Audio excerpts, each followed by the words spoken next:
Selamat siang teman-teman Tribuners, jumpa lagi dengan saya Clara Marley dalam live tribunflores.com. Nah teman-teman Tribuners, kami masih berada di Paroki Katedral Ruteng, Kabupaten Manggarai. Nah bersama saya sudah ada kakak diakon yang akan ditabiskan besok. Dari 5 diakon yang sudah, tadi 4 sudah kita wawancarai dan ini beliau ada yang terakhir. Nah mungkin kakak diakon perkenalkan diri dulu ke teman-teman Tribuners, silakan. Halo teman-teman Tribuners, selamat siang untuk kita semua. Saya Diakon Marcelinus Alfianus Ndahur, disiapa Diakon Fian. Saya berasal dari Lavir, Ruteng, Paroki Santo Vitalis Cevonikit. Saya dilahirkan di Lavir tanggal 27 Juni tahun 1995. Usia sekarang 27 tahun kakak. Berarti ini yang termuda berarti ya? Saya yang buksu, paling jadi bungsu. Saya yang harus terakhir. Harus mengalah dengan kakak-kakak. Wah senioritas memang ya, jahat betul. Jadi yang paling kecil harus nunggu. Kasihan. Dan karena saya rumah paling dekat. Oh begitu jadinya. Saya di kota, mereka yang lain di luar kota. Oh, ya. Bukan di kampung, jangan bilang di kampung, karena bully lagi nanti. Bukan. Baik kakak, terima kasih. Terima kasih sudah menunggu. Ada bapak juga di sini yang juga menunggu. Terima kasih banyak. Nah, ini kita mau berbagi cerita biar teman-teman Tribuners ini mengenal nih calon imam yang akan ditabiskan besok. Kakak, berapa tahun nih berada di seminari? Apa dari SMP juga atau mungkin dari SMA sudah masuk seminari atau bagaimana? Saya sejak SMP tinggal di seminari. Tamat SD saya ke Seminari Kisol, Teknik Seminari Kisol dan diterima di sana. Saya dulu mau masuk Seminari Kisol karena iri. Oh, kenapa? Apa yang bikin Iri iri? dengan kakak yang duluan masuk ke seminari. Saya dulu, bapak dan mama keluarga perlakukan dia lebih khusus ketimbang saya. Aduh. Kami kan dibesarkan oleh bapak dan mama, dibiasakan dengan kerja tangan. Buat sayur di kebun, kemudian cari rumput. Ketika kakak di seminari, dia lebih diistimewakan. Tidak dapat jeweran ketika tidak cari rumput. Sedangkan saya, kalau tidak cari rumput, otomatis dijewer. Karena jewer, aduh. Itu yang paling kecil jewer itu. Itu semua dasarnya ya? Dasarnya. Bagus juga, tapi hasilnya positif ya? Ya, positif masuk seminari. Tapi kemudian ketika di seminari, pulang libur sama-sama, tetap diperlakukan sama. Sudah seperti itu. Kemudian berlanjut sampai kelas 3 SMP, banyak teman, banyak hiburan di seminari, saya tetap bertahan. Kemudian injak SMA baru saya mulai paham arah saya ke depannya kemana. SMA baru kelas 2 baru saya refleksikan dengan baik bahwa kelak saya harus masuk seminari tinggi. Jadi di SMA itu sudah memutuskan kelak saya harus masuk seminari tinggi. Baik, sebelum kita bicara panjang ke proses menjadi seorang imam, saya mau tahu dulu ini berapa bersaudara nih dalam keluarga? Kakak anak keberapa? Kami 5 bersaudara. 5 bersaudara. 5 bersaudara, saya anak ketiga. Anak ketiga. Saya sendiri merasa tergolong spesial karena saya punya kakak perempuan, anak kedua laki-laki, kakak laki-laki, kemudian saya yang ketiga, di bawah saya anak keempat perempuan, ada saudari di sini, yang kelima laki-laki. Jadi saya punya kakak perempuan, punya kakak laki-laki, punya adik perempuan, punya adik laki-laki. Tengah-tengah ya. Namun 2018 kali lalu Tuhan lebih mencintai yang sulung, kakak perempuan. Baik, itu jalan Tuhan semuanya ada masanya seperti itu ya. Oke baik, jadi tadi sudah berjalan memutuskan di SMA saya harus lanjut ke seminari tinggi. Oke, dalam masa masuk ke seminari tinggi tentunya kan juga ada pergolakan masuk seminari tinggi. Apa saya lanjut apa tidak gitu. Pergolakan terakhir di kelas 2 SMA, mau naik ke kelas 3 SMA. Ya. Ini soal ekonomi saja, ekonomi keluarga. Karena yang sulung kuliah, yang kedua juga masuk frater, dan saya yang ketiga.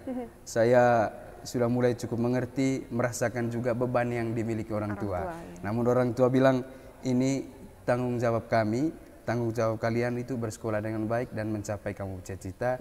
2018 kali lalu, Tuhan lebih 15 sulung, kakak perempuan. Orang tua memang dukungan orang tua sangat luar biasa di sini. Nah kakak, tadi kakak luar biasa ya kakak, jadi pergolakan yang terakhir tuh ada di SMA malah kakak ya? Itu awal. Itu awal. Emang masih ada lagi setelah itu? Iya. Kapan itu? Pergolakan setelah tahun orientasi rohani 1 tahun di Rita Piret, berjalan nyaman, bahagia. perkuliahan selama 44 tahun juga saya bahagia. Kemudian setelah kuliah saya goncang. Tepat 1 bulan sebelum menjalankan masa tahun orientasi pastoral. Tanggal 9 Juni tahun 2018. Kakak saya berpulang yang sulung. Ya. Waktu itu saya merasa terpukul karena baru mengalami untuk pertama kali kehilangan orang yang dicintai. Yang disayangi. Ya.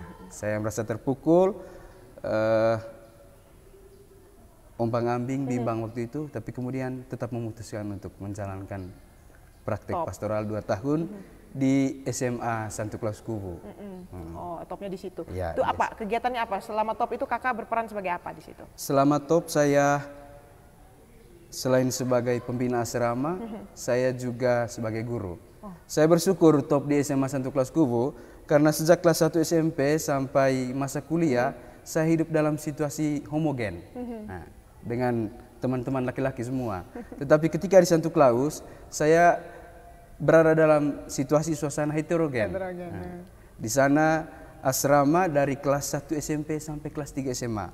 Laki-laki dan perempuan semuanya diasramakan. Awalnya memang kaku, shock karena belum terbiasa. Tapi saya bersyukur bahwa dengan top di Santo Claus, saya bisa mengenal dengan baik yang namanya lawan jenis. Karena hidup bersama heterogen. Ya, luar biasa. Ada pengalaman positifnya di situ ya. Jadi tadi sebagai pembina ya, sebagai pembina. Oke, baik. Kakak berarti ini kakak memutuskan tadi sebelum top itu kakak sempat agak bimbang sedikit, tapi kakak tetap nih, saya top aja gitu, tetap top aja. Memang belum berpikir kan, kayaknya belum berpikir tuh ya di situ ya. Tapi apa momen yang bikin kakak ya sudah saya mau tabis? Saya mau pilih jadi imam sudah nih, saya tidak menikah, saya mau jadi imam, seperti itu. Memang ada 3 tahap tantangan. 3 tahap tantangan. Yang pertama dari kelas 2 SMA karena ekonomi. Yang kedua kakak berpulang duluan 2018. Yang ketiga barusan. Apa itu? Belum 1 bulan yang lalu. Tanggal 30 September yang lalu, mama harus berpulang. Ya, mama harus berpulang. Saya merasakan lagi kepahitan yang pernah saya rasakan. Tapi karena sudah mengalami 2018, saya tetap kuat. Dan saya kuat karena saya sangat yakin bahwa memang Tuhan menentukan jalan ini untuk saya. Ini semua juga bukan hanya doa-doa saya, tapi doa kedua orang tua, adik kakak, dan semua keluarga besar, bahkan semua umat yang mendoakan kami. Betul sekali. Dan saya memutuskan untuk siap untuk ditabiskan.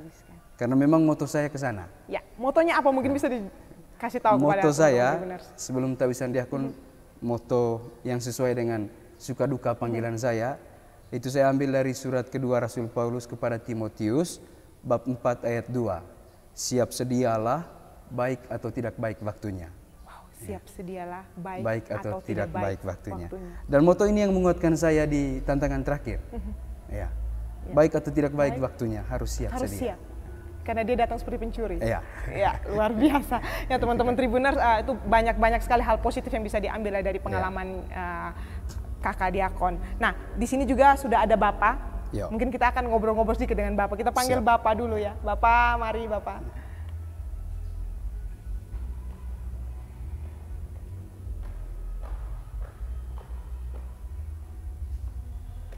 Kakak, mohon maaf.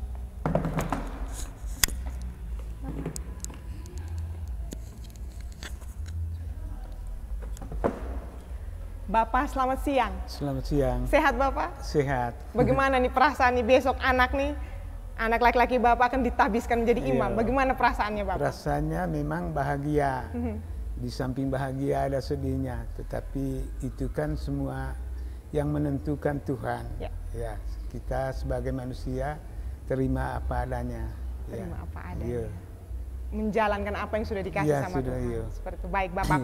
Tentunya harapan Bapak, saya mau tahu nih harapan Bapak kepada kakak nanti ketika kakak sudah menjadi imam, harus menjadi imam seperti apa? Silakan. Ya, menjadi saya maksud dan pikiran saya harus menjadi imam yang baik, melayani umat, melayani umat jangan berbeda-beda. Kalau umpamanya sudah menjadi imam itu ada baiknya, ada buruknya, seperti kita bekerja di kebun, ada hasilnya, ada tidak hasilnya. Ya, kita semua itu terima karena yang segala pekerjaan kita itu ada tantangannya. Ya, kita harus semuanya terima. Dan selalu siap. Itu Siap. awal. Ya. Masih ada lagi. Selalu siap dalam tadi Pekerjaan kita dalam itu hal ada apapun. tantangannya. Siap sedialah kapanpun, dimanapun, dan dalam situasi apapun. Siap sedialah kapanpun, dimanapun, dan dalam situasi apapun. Teman-teman biasa, kayak kalau singkat itu seperti apa? Dan saya bilang, lapis. Siap sedialah kapan lapis. Dalam situasi apapun. Teman-teman biasa, kayak kalau singkat itu seperti apa? Baik, terima kasih Bapak sudah hadir di sini, Kakak. Semoga besok berjalan dengan lancar dan Teman-teman biasa dan menjadi pelayan bagi umat, dan itu tadi selalu siap. Dalam situasi apapun, lapis. Baik, demikian teman-teman Tribuners bincang-bincang kita dengan 5 calon imam yang akan ditabiskan besok di paroki Katedral Ruteng. Saksikan besok di jam 9 pagi waktu Indonesia bagian tengah live misa pentabisan imam. 5 calon imam akan ditabiskan besok di Gereja Katedral Ruteng. Di jam 9 live di tribunflores.com, di Facebook dan YouTube tribunflores.com. Demikian bincang-bincang kami dengan 5 diakon dan tadi dengan pastor paroki Katedral Ruteng. Saksikan terus live tribunflores.com di hari-hari berikutnya, dan update berita-berita terkini teman-teman Tribun Flores hanya di kanal tribunflores.com. Tribunflores.com, mata lokal menjangkau Indonesia.